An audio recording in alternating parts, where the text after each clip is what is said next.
Círculos de mujeres. Círculos de mujeres. Frente a la violencia machista. Sororidad feminista. El presente podcast es producido por Católicas por el Derecho a Decidir Bolivia y Católicas por el Derecho a Decidir Perú, con el apoyo de ONU Mujeres y UNFA. Hola, soy Silvia Tamayo y te doy la bienvenida a este nuevo episodio de Círculos de Mujeres frente a la violencia machista, sororidad feminista. Y antes de iniciar, también le damos la bienvenida a Roberto Condori. Ella es activista LGBTIQ+, disidente sexual y nuestra aliada en este viaje sonoro feminista. Gracias, Silvia. Y también te saludo a ti que nos escuchas y te invito a que sigas los episodios de Círculos de Mujeres que están en Spotify, Evox, Apple Podcast, Google Podcast, Anchor y en el canal de YouTube de Católicas Bolivia y Católicas Perú. Aleluya, soy mujer transgénero. Soy participante del grupo de activismo por el feminismo de Católicas por el Derecho a Decidir. ¿En qué espacio las mujeres trans tienen que enfrentar más violencia machista? El machismo se presenta en instituciones policiales de primera línea, algunos funcionarios públicos, más en agrupaciones sociales cuyos integrantes son casi puro hombres, también en universidades y más en colegios. Y peor en lugares de entretenimiento donde hay bebidas alcohólicas de por medio. El machismo está en su máximo esplendor. Lamentablemente a veces siempre hay uno que odia, no respeta, no tolera y amplifica la situación, tornando un ambiente tenso. Algunos se pueden poner al margen, pero si se tiene apoyos de los demás, pues es insostenible. Y eso también depende de las leyes que haya para protegernos y si ésta se ejecuta correctamente con autoridades neutras, profesionales, que realmente quieran impartir justicia al ser humano sin ningún tipo de miramiento o complejo. Círculos de mujeres frente a la violencia machista. Sororidad feminista. En este episodio hablaremos de la violencia hacia las mujeres trans. Queremos evidenciar los casos de violencia hacia mujeres trans y transfeminicidios, que en su mayoría no son atendidos.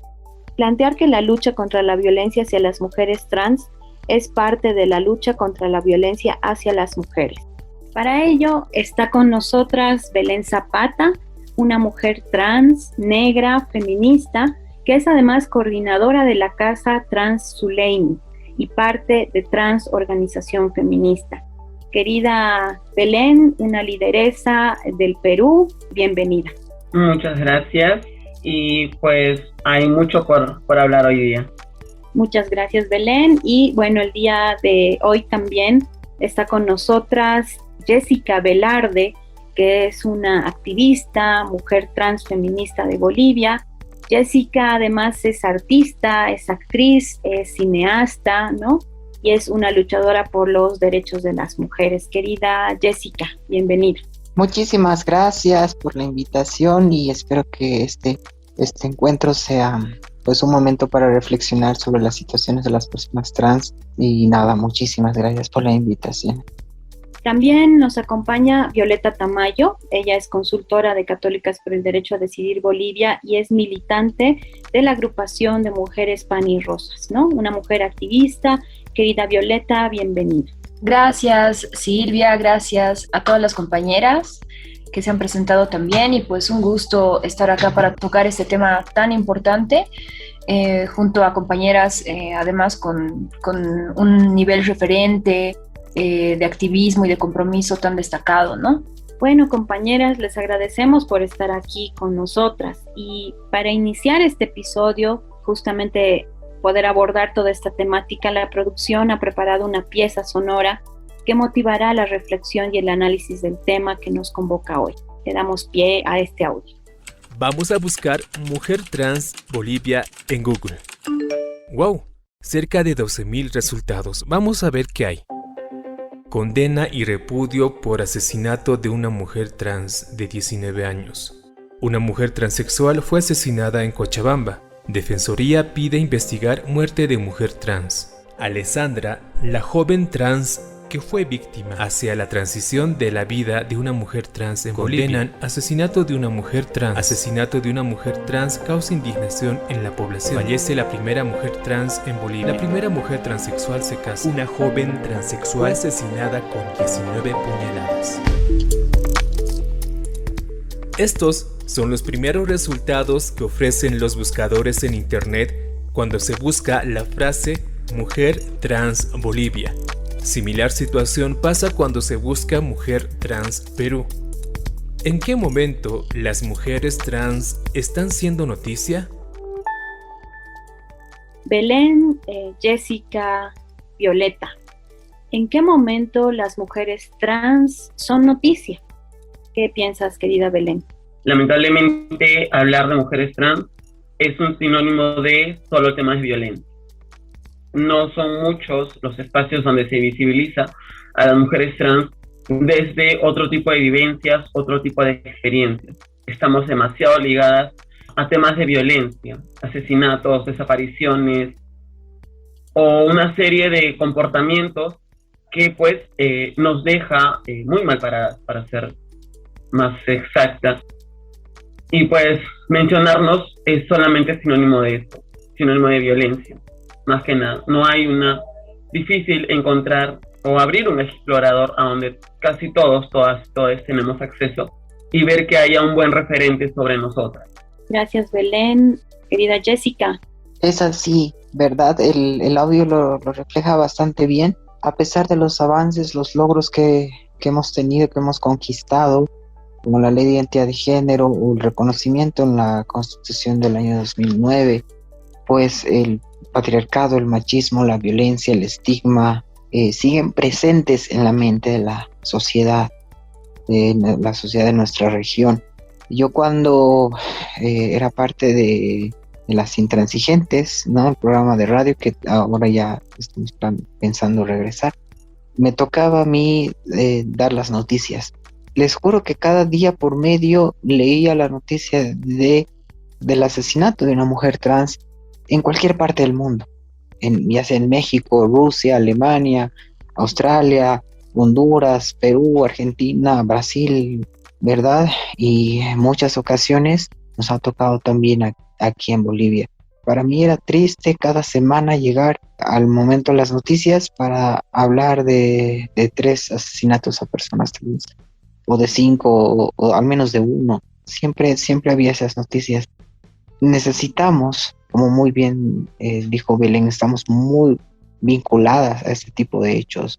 Necesitamos además políticas que puedan ejercer justicia, ¿verdad? Que los hacedores de justicia se quiten los estigmas, los prejuicios y el rechazo hacia las personas trans, porque desde el policía que toma el caso o al que le vas a denunciar ya te está mirando de pies a cabeza y hace sus comentarios transfóbicos. Entonces eso espanta a las personas que quieren denunciar y obviamente eso ocasiona que no exista justicia. Y sigue existiendo familias que rechazan a sus hijas trans y las echan de sus hogares. La compañera que mencionaba el audio, que fue asesinada en Cochabamba, tenía 19 años, ¿verdad? O sea, es decir, nació el 2002, nació el 2001. Es decir, ella transicionó, creció ya con la ley de identidad de género, ya con la Constitución del 2009, pero aún así fue echada de su casa, desconocida por su familia y fue asesinada. Entonces, esos son los temas y los puntos que nos toca reflexionar. Gracias, Jessica. Violeta. Me adhiero a lo que señalan Jess y Belén, ¿no? Creo que los momentos en los que las mujeres trans son noticias son estos espacios en los que casi únicamente se visibilizan el conjunto de su existencia cuando se les da fin en violentos transfeminicidios que ni siquiera están reconocidos hasta el día de hoy por la propia ley 348, en momentos en los que se ejecuta violencia patriarcal sobre las compañeras trans, y además de formas en las que sabemos que posteriormente no se puede, en la mayoría de los casos, alcanzar justicia, ¿no? Y pues creo que está esto por un lado, ¿no? Y de forma principal. Sin embargo, creo que también por otro lado, y en un sentido, digamos, más positivo, sí hay otros espacios en los que se visibilizan y se hace noticia de las compañeras trans, ¿no? Que es cuando salen a luchar. Creo que si bien no es lo que más se jerarquiza ni se muestra en la radio, en la tele, sí, por ejemplo, no sé, yo recuerdo mucho que ha sido un momento histórico cuando las compañeras han entrado en huelga de hambre por la ley de identidad de género. Que se pueda destacar el día de hoy a compañeras luchadoras como Pamela Valenzuela, cuya muerte han tenido que cubrir medios hegemónicos que generalmente no tienen interés por la vida de las mujeres trans, pero que han tenido que reconocerla como una gran activista y defensora de derechos humanos. Creo que también está este otro lado, ¿no? Y pues creo que es importante que esto otro, ¿no? En contrapeso vaya siendo mucho mayor y que empecemos a organizarnos y, bueno, en realidad continuemos organizándonos porque todo esto sea mucho mayor a este otro espacio en el que pues vienen siendo más públicas las noticias sobre las agresiones patriarcales a las compañeras trans, ¿no? Ahora, ya entrando un poco más en materia, Jessica, te quiero preguntar, dentro de la población LGBTIQ+, las mujeres trans son las más violentadas y asesinadas. ¿Por qué crees que pasa esto? La respuesta es sencilla para mí y es que está muy arraigado el machismo y el patriarcado en toda la sociedad, incluyendo a veces también en la comunidad LGBT. Y además estamos hablando de visibilidad, ¿verdad? Por ejemplo, un chico gay, una chica lesbiana, no, digamos que no ejerce su orientación sexual hasta que tiene una pareja, hasta que se besa con alguien delante de otras personas, ¿verdad? En cambio, las mujeres trans, cuando comienzan a transicionar, y sobre todo cuando transicionan después de su pubertad, pues vamos a decirlo así, tienen rasgos que las hacen denotar que son mujeres trans, ¿no? Somos más visibles, ya sea en la voz, yo qué sé, o sea, son cuestiones físicas, ¿verdad? Eso las hace más visibles, las hace más vulnerables, y claro, hace que también el rechazo de esta idea del hombre que quiere ser mujer, es decir, la renuncia, entre comillas, de los privilegios del hombre, hace que se escandalice toda la sociedad, toda la familia, ¿no? Entonces, hay muchas personas que dicen, te puedo aceptar que sea gaycito, que sea marimachito, pero que no se ponga hormonas, que no se cambie el nombre. Incluso mi padre dijo, ¿por qué no era gay nomás? ¿Para qué se vuelve mujer? Eso dijo de mí. Entonces, hay ya cierta aceptación, digamos, de las personas gays, lesbianas, bisexuales, pero con las personas trans el estigma es muchísimo más fuerte. Belén, te pregunto, con este contexto que tal vez ya lo estamos adentrando, ¿cuál es la situación de las mujeres trans en Perú? No es nada alentador. Hay pocas políticas públicas en favor de las mujeres trans, ni siquiera la población trans en general, sino solo mujeres trans, pero que aún las pocas que hay no han sido implementadas en su totalidad. Una ley de género estancada, o un proyecto de ley estancado desde el 2016, y una que otra política pública en favor de, pero que aún siguen siendo muy básicas, y a pesar de ser tan básicas, no están bien implementadas. Una norma técnica de salud de atención que aún nos sigue señalando como que solo somos VIH, porque es una normativa que solo obedece a un sector de los hospitales, no en su totalidad. Entonces, de que hay pocas políticas públicas en favor de mujeres trans, sí las hay, pero son aún muy básicas y no están bien implementadas. Esto sin mencionar el tema de la violencia que se vive desde los mismos espacios donde supuestamente se imparte justicia. La mayor parte de actos de violencia que sufren o que viven las mujeres trans viene por parte de policías o ejércitos, o sea, personas que supuestamente están cuidando o salvaguardando nuestra integridad, son los primeros quienes nos violentan. Muy aparte del espacio de la familia, muy aparte de temas de pareja, porque la violencia nos viene por todos lados, no solo viene en una sola dirección. Entonces, esta es nuestra situación, es así como vivimos, es así como ni siquiera vivimos, tratamos de vivir, como sobrevivimos las personas trans aquí en el Perú. Por otro lado, justamente sabiendo que estamos en una crisis sanitaria, Belén, ¿Cómo vivieron el confinamiento las mujeres trans en el Perú? Ya desde que nos mencionas toda esta lamentable situación, creo que se vive también en Bolivia, pero este tema de la crisis sanitaria y el confinamiento, ¿cómo habrá afectado a las mujeres trans en el Perú?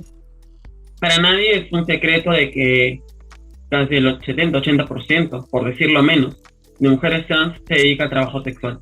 No por elección, sino por obligación.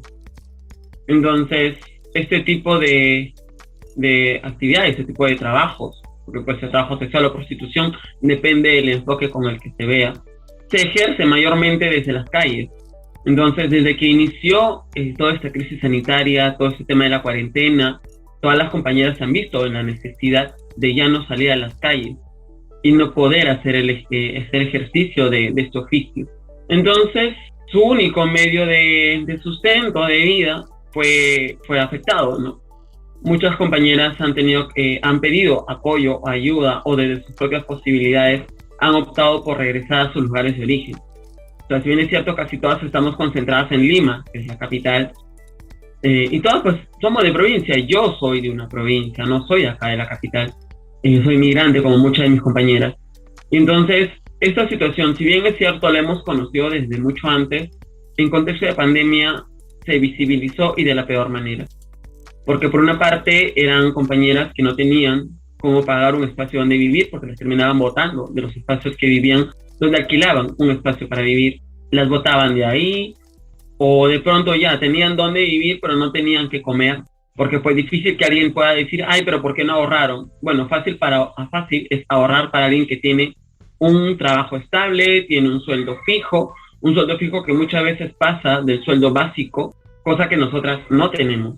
Entonces es difícil para cualquiera de nosotros decir, bueno, tengo una cuenta de ahorros o siquiera entro a un banco, porque igual este tiende a ser un espacio donde se imparte violencia.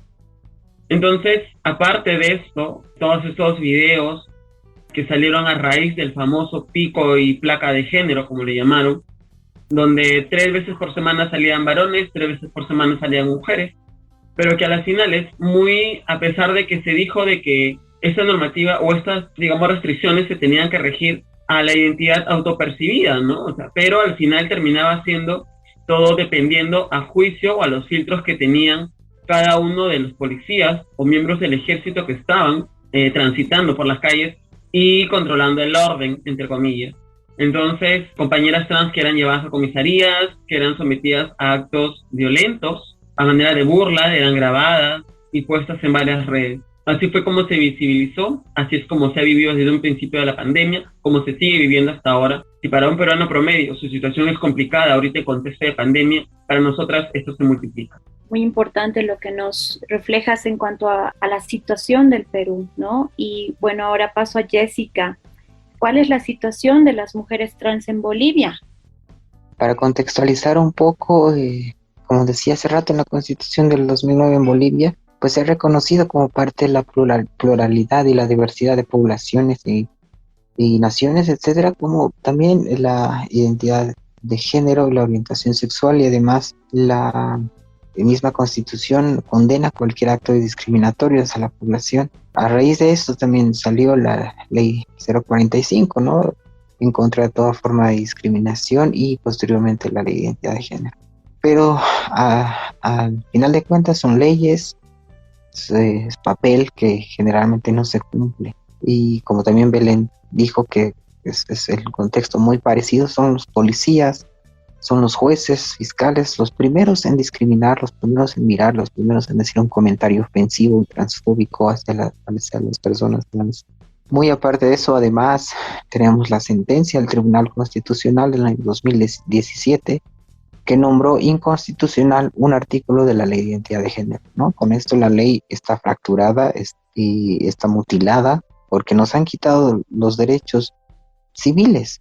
Estamos sin derechos, y básicamente en el documento explicativo del Tribunal Constitucional, básicamente y primordialmente apuntan a 4 derechos, ¿no? El matrimonio, la adopción, la participación política, por eso la paridad y alternancia, no podemos postularnos a un cargo público, y a la confidencialidad. Esto ha ocasionado un retroceso grande, ¿no? Y yo lo digo, hemos avanzado un paso para el derecho a la identidad y hemos retrocedido 3 porque se nos ha quitado esos derechos. O sea, cualquier derecho que te puedan quitar es un atentado a tu dignidad, a tu vida. Eso es terrible. Eso es, digamos, la situación que tenemos aquí en Bolivia, y estamos casi 4 años con esta sentencia.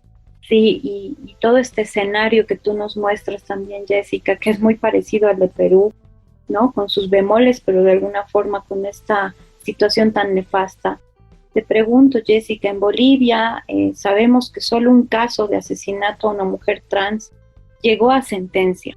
¿Por qué creen que existe tanta impunidad? ¿Por qué crees eso, querida Jessica? Es el estigma y el estereotipo y la discriminación, ¿no? Que aún las personas que hacen justicia, el sistema judicial tiene hacia las personas trans. Vuelvo al policía, ¿no? Tú vas a denunciar y te hacen preguntas innecesarias, comentarios innecesarios, poco más te echan la culpa, ¿no? Como es decir, ¿qué habrás hecho tú para que te pase esto? Llegas al fiscal, al juez, y si realmente tiene la mente abierta, pues va a tomar el caso con justicia, y si no, dice, es una trans, es un trans, bueno, ok. Por ejemplo, en el caso de los forenses también, ¿no? Me han dicho que cuando hacen la autopsia, ellos son muy, como decir, muy cerrados, muy exactos, entre comillas, muy biologicistas.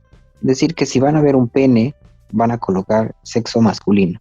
¿Para qué existe entonces la ley de identidad de género? Para que me pongan, después de muerta, Jessica, sexo masculino.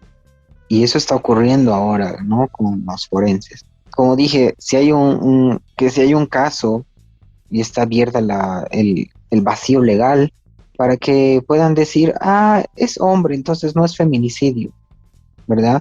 Porque tenemos la ley 348, que es la ley contra la violencia hacia la mujer. Si hacemos una revisión, es una ley bastante cis-hetero, ¿verdad? Y no contempla las diversidades sexuales que están intrínsecamente en una mujer. Una mujer puede ser bisexual, puede ser lesbiana, puede ser trans. No debería haber este vacío legal porque gracias a la ley de identidad de género, las mujeres trans legalmente somos mujeres. Entonces puede llegar a la interpretación de la ley y decir que no es feminicidio, que ocurre, en la gran mayoría de los casos no están tipificados como feminicidio, y por eso hemos hecho la petición, ¿no? De que estemos explícitamente las mujeres trans en la 348, que no debería, pero creo que es necesario para que no exista esta interpretación. Creo que es importante, ¿no?, hacer referencia a todo esto. Ahora, Belén, aparte de la policía, ¿no?, que tú también lo mencionabas en todo esto de la pandemia, que ha sido parte de todo este proceso de restricción, pero que a la vez ha asumido ciertos criterios dependiendo de sus visiones, ¿no? Pero la policía, ya en términos de lo que significa el asesinato a mujeres trans, ¿no? ¿Qué otros factores hacen que exista impunidad en este tipo de casos? Porque en el Perú seguramente igual hay este tipo de violencia tan fuerte a mujeres que llega hasta la muerte, a mujeres trans. Lamentablemente es como vivimos, quedamos expuestos a todo este tipo de situaciones, ¿no? O sea, de que dependa todo a criterio de estas personas. Puede existir o no la política que pueda decir, o la normativa que pueda decir cómo tipificar o cómo tratar un caso de violencia o un asesinato hacia nosotras. Pero al final casi siempre todo queda a juicios muy personales de la persona que está impartiendo justicia, entre comillas. Queda todo siempre a criterio de ellos. O sea, si a ellos les parece, se hace, y si no, pues no lo hacen. Que si de pronto existiera esta política o esta normativa, esta política pública o esta normativa que diga que las cosas se deben hacer de tal o cual manera, probablemente esto sí nos serviría como una herramienta para poder nosotras hacer valer nuestros derechos, ¿no? Es decir, cómo es que deben manejar este tipo de situaciones, este tipo de violencias, y cómo debería ser. Nos puede servir la política para poder hacer valer este derecho, pero no debería ser así. O sea, de nada, muchas veces el tener la política pública, el tener la normativa, no termina siendo la solución del todo, porque es como que ya, te doy la normativa, te doy la ley, pero esta no va acompañada de una buena implementación, ya sean capacitaciones, sanciones de pronto, porque siempre todo va a quedar como que no, pero es que ahí dice esto o yo lo veo, yo la veo, qué sé yo, de tal o cual manera. Ya para ir cerrando, quiero preguntarles tanto a ti, Belén, a Jessica y a Violeta. Voy a empezar por Jessica, tal vez. Tipificar el asesinato a una mujer trans como transfeminicidio, ¿qué impacto social y político puede tener en nuestras sociedades? Querida Jessica. Estamos justamente en debate, ¿no? Hay algunas que apoyan el hecho de que se tipifique como feminicidio, otras que se tipifique como transfeminicidio. ¿Y cuáles son los pros y contras de ambos, ¿no? Haciendo un análisis, pues el hecho de que se tipifique como feminicidio implica que una mujer trans es una mujer, no es una persona diferente, no es, como diríamos, no, o sea, no deberíamos excluirnos, claro, del término mujer, ¿verdad? Y el pro de transfeminicidio es justamente eso, ¿no? El hecho de recalcar que somos mujeres trans, el hecho de que si ha habido un asesinato a una mujer trans, ha sido además por crimen de odio, se ha hecho con saña, se ha hecho con un rechazo a su identidad de género, a su apariencia, a su físico. La visibilidad como mujeres trans, la visibilidad de estas violencias hacia la comunidad trans en general, que la vivimos todos los días, a cada paso, en cada esquina, se puede visibilizar, ¿no? con el término transfeminicidio. Gracias, Jessica. Belén, la misma pregunta. Hay muchos, bueno, tiene sus pros y sus contras el hecho de que se tipifique un asesinato a una mujer trans como un feminicidio. Por una parte está el hecho de que, bueno, de ser así, se estaría de alguna manera, digamos, reafirmando el tema de nuestra identidad. Pero también esto implicaría que el hecho del por qué fue asesinado, ¿no?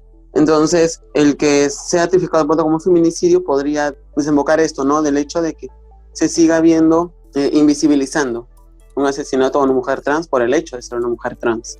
Entonces, al ser tipificado como un transfeminicidio o un feminicidio a una mujer trans, esto sí ayudaría como un indicador de cuál es la situación de nosotras, ¿no? El por qué nos siguen matando. Gracias, Belén. Violeta, ¿qué piensas?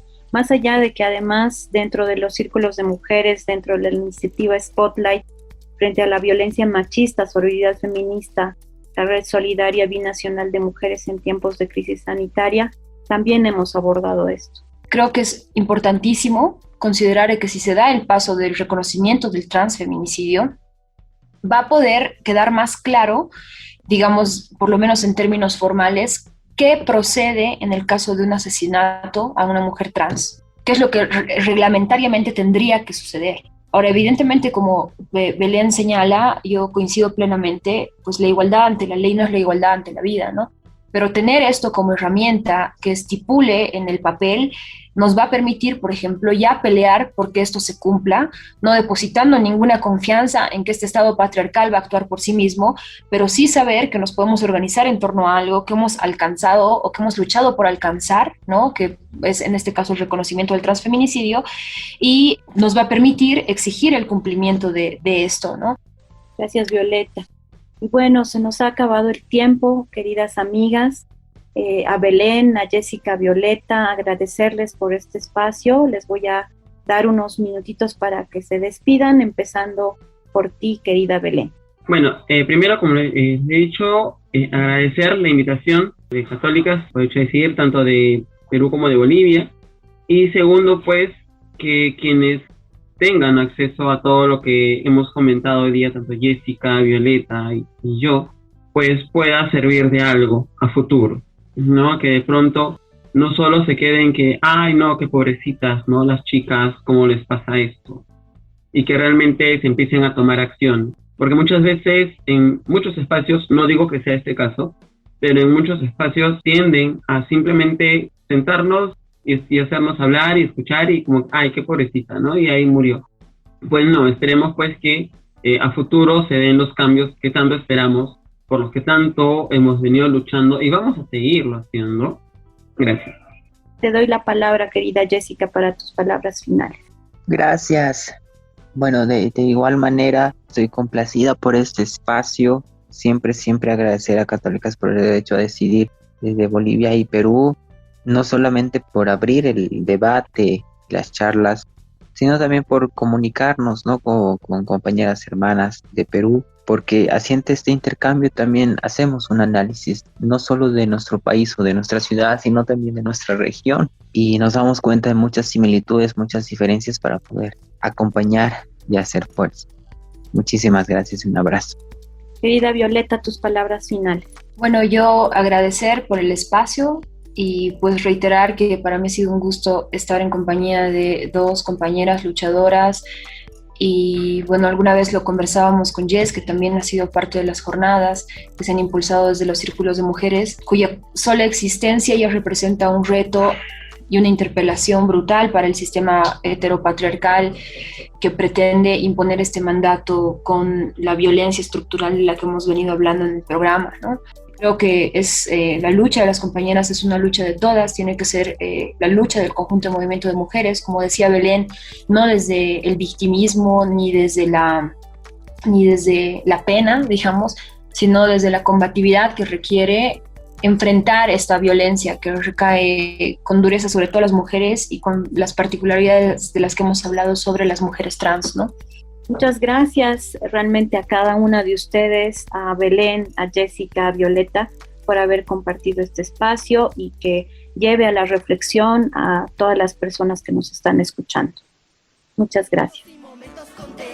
En cada mujer, la lucha de su abuela y su madre tiene mucho que ver.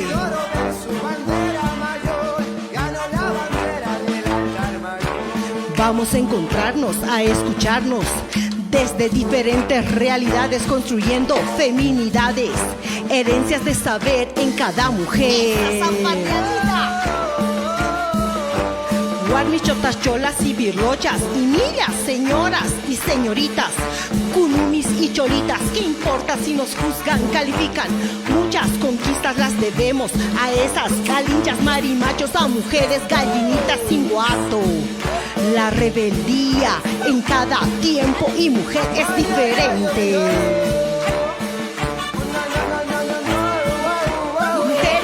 Cuenten historias de luchas, de amores, de sueños, sabores, dolores, sufrimientos y momentos contentos en cada mujer. La lucha de su abuela y su madre tiene mucho que ver.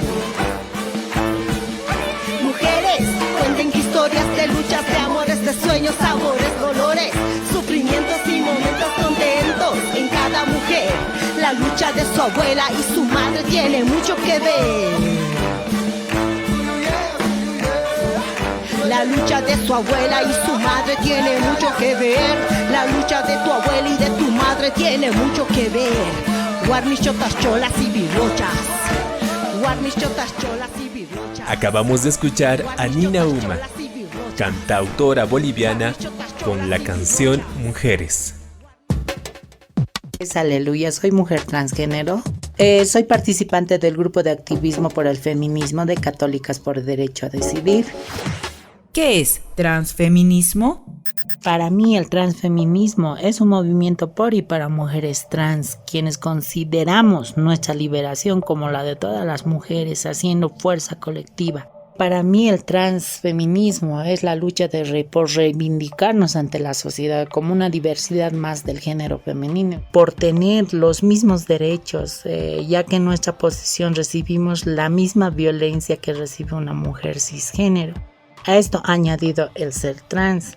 Como tal, el fin es unirnos juntas todas las mujeres en todas sus diversidades, luchar en contra todo tipo de violencia machista y el patriarcado. Círculos de mujeres frente a la violencia machista. Sororidad feminista. En este episodio de Círculos de Mujeres, hablamos de la violencia hacia las mujeres trans. Es muy triste e indignante escuchar que a las compañeras trans las asesinan siempre con saña, siempre con odio. Considero que estos asesinos, en su mala construcción de ser hombre, ven a las compañeras como una traición a su género, como un deterioro de su mal construcción de su masculinidad. Y es por eso que cometen estos asesinatos con tanto odio, con tanta hazaña y también con tanta impunidad. Así es, Roberto. Y con esas reflexiones cerramos el episodio de hoy. Te quiero agradecer a ti que nos escuchaste y recordarte que los episodios de Círculos de Mujeres están disponibles en Spotify, iVoox, Apple Podcast, Google Podcast, Anchor y en el canal de YouTube de Católicas por el Derecho a Decidir Bolivia y de Católicas por el Derecho a Decidir Perú.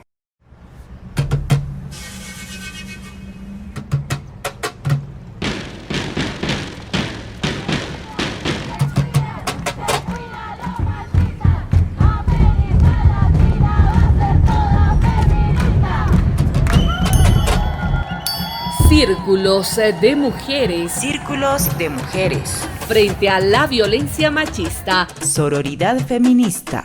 Red Solidaria Binacional de Mujeres en Tiempos de Crisis Sanitaria. Los contenidos del presente podcast son responsabilidad exclusiva de Católicas por el Derecho a Decidir y no necesariamente refleja los puntos de vista de ONU Mujeres.